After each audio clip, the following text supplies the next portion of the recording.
Hello and welcome to this NCFE Generation 2 T-Level update for Education and Early Years. This is a studio recording of the CPD session from the 20th of August 2025. And this session is designed to ensure you feel confident and prepared to plan, deliver and support learners as we move forward to September 2025 implementation. So in this session, we'll introduce the key changes in the Generation 2 qualification. We'll explore how these changes might impact your teaching and delivery. We'll highlight opportunities for support, including CPD drop-ins and curriculum calls. And we'll share how to stay connected through NCFE communications and the community of best practice. So we'll start first of all with a reminder of some of the key changes to the Generation 2 qualification. On this slide, we can see a comparison of the core content between Generation 1 and Generation 2 frameworks. So starting with Generation 1 on the left, there were 12 elements covering a broad range of topics, such as behaviour, working with others, observation and assessment, and English as an additional language. In Generation 2, this content has been streamlined into 7 core elements. While some themes remain consistent, such as supporting education and child development, others have been merged or restructured. For example, safeguarding health and safety and well-being in Generation 1 has evolved into safeguarding equality and diversity and well-being in Generation 2. The rationale for these changes was to avoid any unnecessary duplication between the core and the OS and to support continuity of learning for you and your students. Now let's look at how the assessment of the core content has changed between Generation 1 and 2. In Generation 1, learners were assessed through 2 separate core exams, Paper A and Paper B, alongside the employer set project. Moving to Generation 2, these 2 exams have now been consolidated into a single core examination. And this should help reduce the assessment burden on students while still maintaining rigorous standards. And the employer set project remains in place as a key component, continuing to provide an applied real-world context for students to demonstrate their knowledge and skills. Be aware that the core exam will examine elements 2 to 6, while the ESP will assess elements 1 and 7.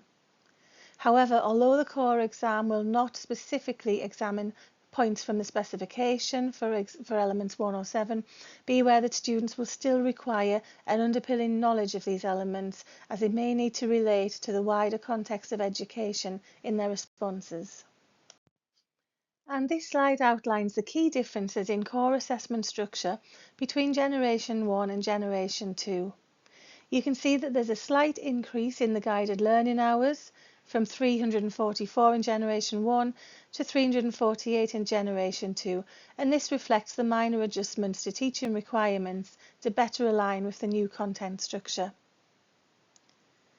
And then you can see that in Generation 1, the written exams each lasted 2 hours plus a 12-hour employer set project, which totaled 16 hours. However, in Generation 2, the written component is now a single core exam lasting 2 hours and 30 minutes. However, the employer set project has increased to 15 hours and 45 minutes, bringing the total assessment time to 18 hours and 15 minutes. And this increase in the ESP time is due to each task now having a clearly allocated duration, which should improve the structure and fairness in assessment delivery. And this slide shows how the weightings for core assessment have changed between the 2 generations of the specification. So in Generation 1, the assessment was split across the 2 written exams, each contributing 35% towards the core component, so together accounting for 70% of the total weighting, and the ESP made up the remaining 30%. In Generation 2, there's 1 written exam which carries a 60% weighting, and the ESP now carries a greater weight of 40%. This shift in weighting shows a greater emphasis on the applied practical aspect of learning and reinforces the importance of employer engagement and authentic assessment through the ESP. Moving on to the OS performance outcomes, you can see here the performance outcomes for both early years and assisting teaching, and these have remained unchanged other than performance outcome 4 for assisting teaching, where the language has changed very slightly. The content and meaning are exactly the same as Generation 1. And this slide highlights the minimum number of placement hours required for students across both early years and assisting teaching. And as you can see, the required placement hours remain unchanged between Generation 1 and Generation 2. So looking in more depth at the occupational specialist assignments, we can see now that Assignment 2 Part 1 from Generation 1, which was the competency-based observations, has now become Assignment 1 Part 1 in Generation 2. And Assignment 2 Part 2 in Generation 1, this was the structured observations, this is now Assignment 1 Part 2. Assignment 1 from Generation 1, which was the planning activity, becomes Assignment 2 in Generation 2. And Assignment 3 in Generation 1, this was the observation of children. There's no significant change to this assessment other than, as you can see, the letters now sit in brackets and they're lowercase in the documentation. Assignment 3 Part 2 has also stayed the same. And for assisting teaching, Assignment 2, the structured observations, is now renamed as Assignment 1. Again, 3 structured observations. And Assignment 1, the planning activity, is now renamed as Assignment 2. And again, Assignment 3 remains the same. And this slide just gives an overview of the weightings originally allocated to each assessment. And you can see that the original weightings have moved with the assignment and therefore remain the same. So we're going to have a look now at what impact these changes may have on the teaching and delivery of the qualification. So it's important to note that the changes create a clearer framework and not a new direction. So the qualification is still student-centred and practice-focused. There's still an emphasis on the child development, safeguarding, communication and inclusion, and the placement is still a core part of the learning experience. And the same values should be applied, reflective and professional learning throughout.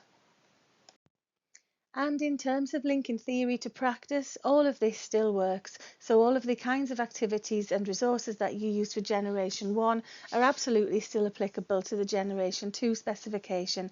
So there are a few examples on this slide of some of the kinds of activities that you might want to consider using.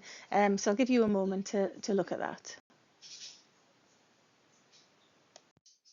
So now, considering resources, the next few slides will talk you through some of the new and upcoming resources available to support you with this qualification. We've created a guidance document containing more detail around how the Generation 2 core elements align with the Generation 1 specification. Where applicable, we've mapped the new core elements to the Generation 1 core elements to support planning and delivery for providers who have been delivering the qualification before the introduction of the updated specification. Be mindful, though, that this guidance should be used alongside the specification. And this slide gives an example of how the guidance documents look in terms of where content for Generation 1 has been merged, moved or aligned to the Generation 2 specification. So hopefully this will be useful in supporting with your schemes of work and planning. As previously mentioned, please refer back to the specifications when using this document, as the STEM information may well be a shortened version. For example, here in 1.1, the types of early years and education provision available and the settings within them. In the specification under this point, there is additional bullet pointed guidance as to what these provisions may entail. We're excited to launch a brand new set of high-quality resources for the T-level technical qualification in education and early years. Practitioner-informed and feedback-driven, these resources offer targeted support across key areas of the core knowledge. Our comprehensive, customizable schemes of work are fully aligned with the qualification specification. Designed for blended learning, each session pack includes A customizable session guide which supports clear, engaging classroom delivery. An interactive e-learning presentation designed for blended learning, complete with activities and immediate feedback. An editable PowerPoint presentation which can be adapted to suit your delivery style and student needs. Flexible activity sheets that are interactive and printable, ideal for both independent and group work. Explore the qualification page to discover how our carefully crafted resources can enhance your delivery. So following from that short video, on this slide you can now see specific examples of these resources that are becoming available.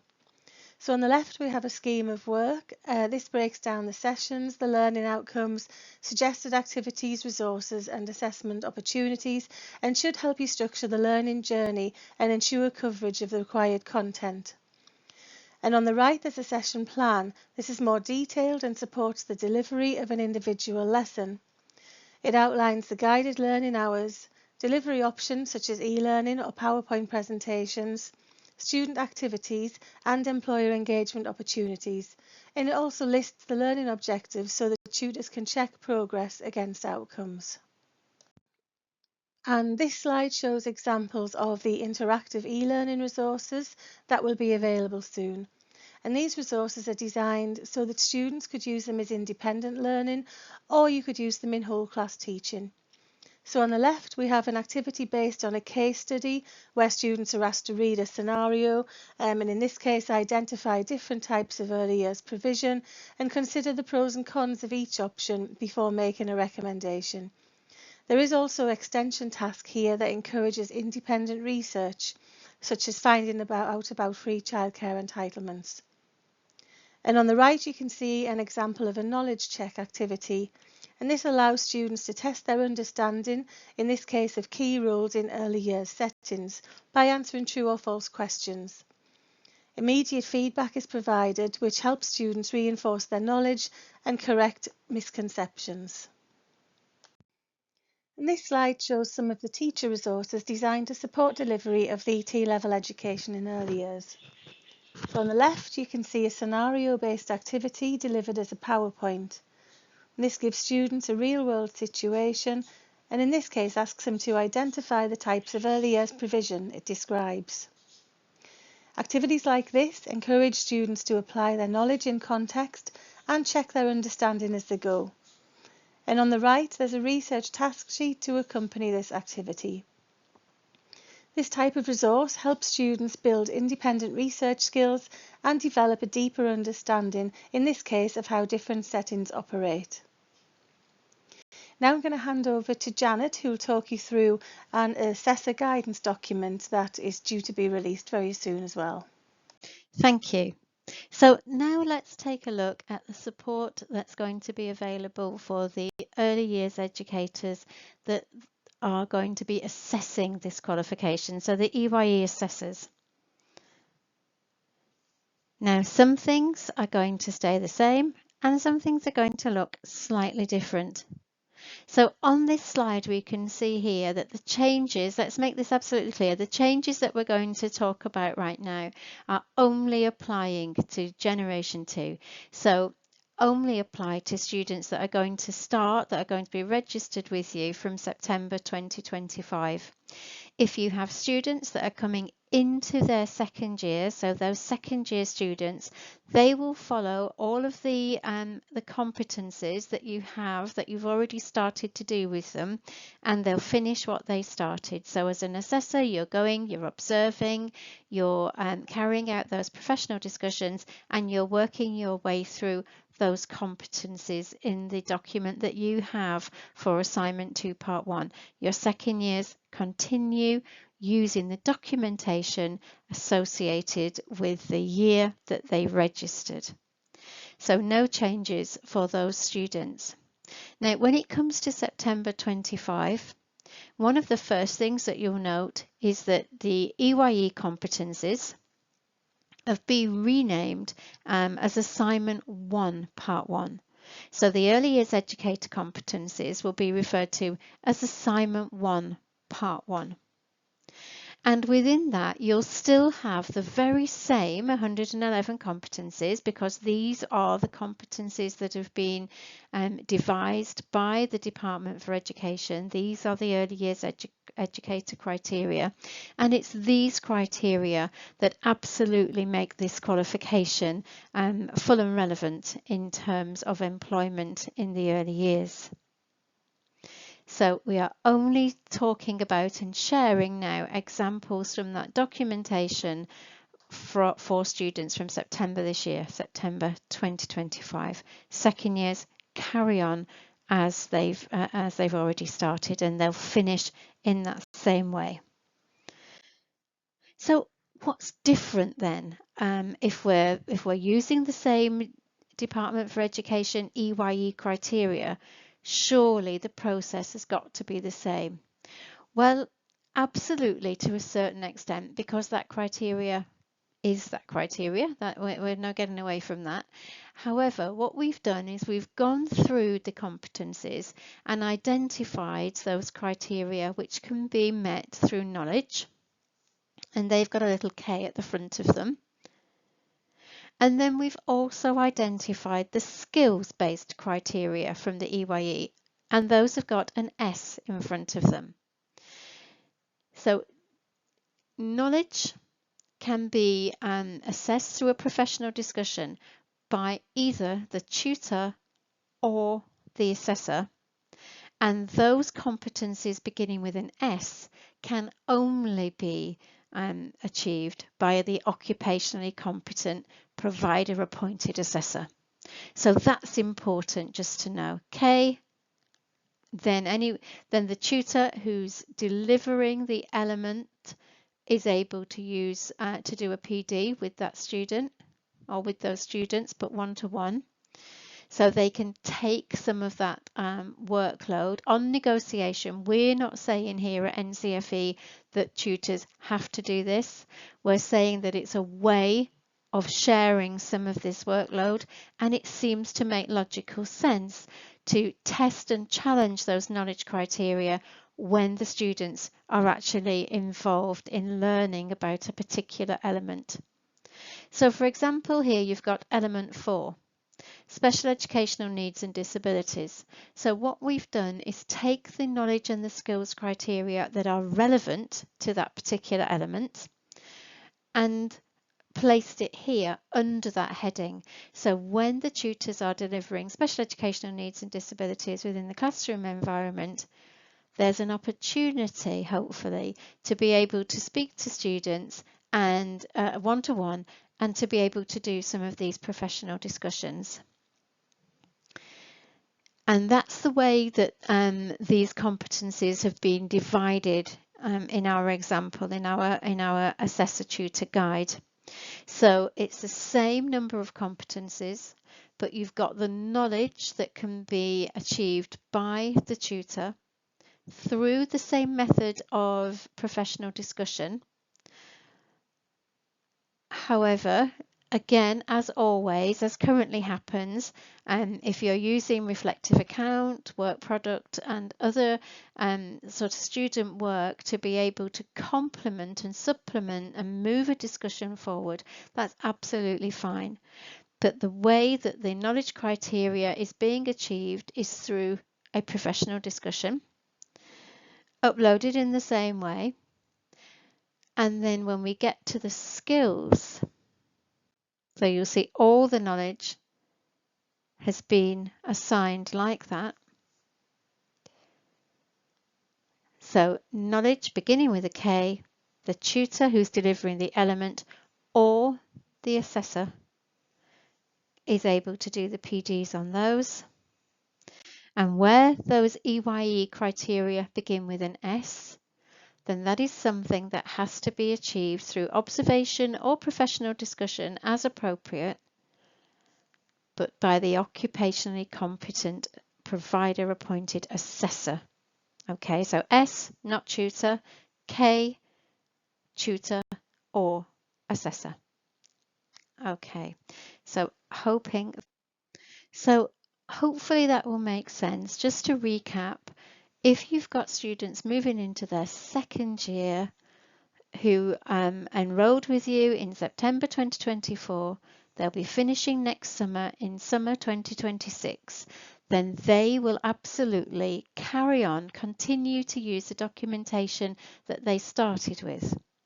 When it comes to students that are registering with you from this September 25, due to finish in summer 2027, they will be using this documentation, which allows the tutors to consider knowledge through professional discussions and the assessors to take either the knowledge-based criteria, but the assessors must look after those skills.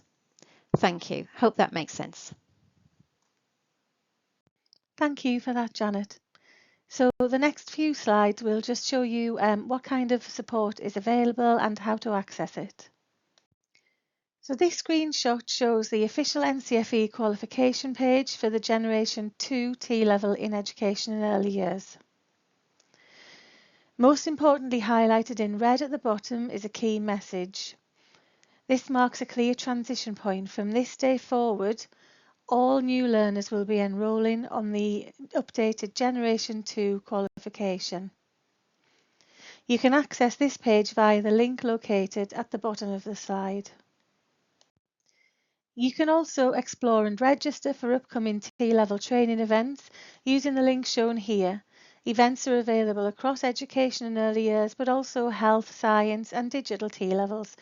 And we hope to see you at these events over the coming academic year. And this slide shows you a couple of the events that are coming up soon. The first one is around Year 1 Mastery, and that's on Wednesday the 3rd of September. And there's an Education and Early Years Teacher and Assessor Network on the 25th of September. And these registrations are all now available for these via the events page. We also have our YouTube playlist. So there are two playlists, one for Generation 1 and then this new one for Generation 2 specification. Again, the link is at the bottom of the slide, and there you can find some on-demand recordings and also the studio recordings from any of our CPD events. If you'd like tailored support to help you prepare for Generation 2 delivery, you can book a curriculum call directly with ourselves.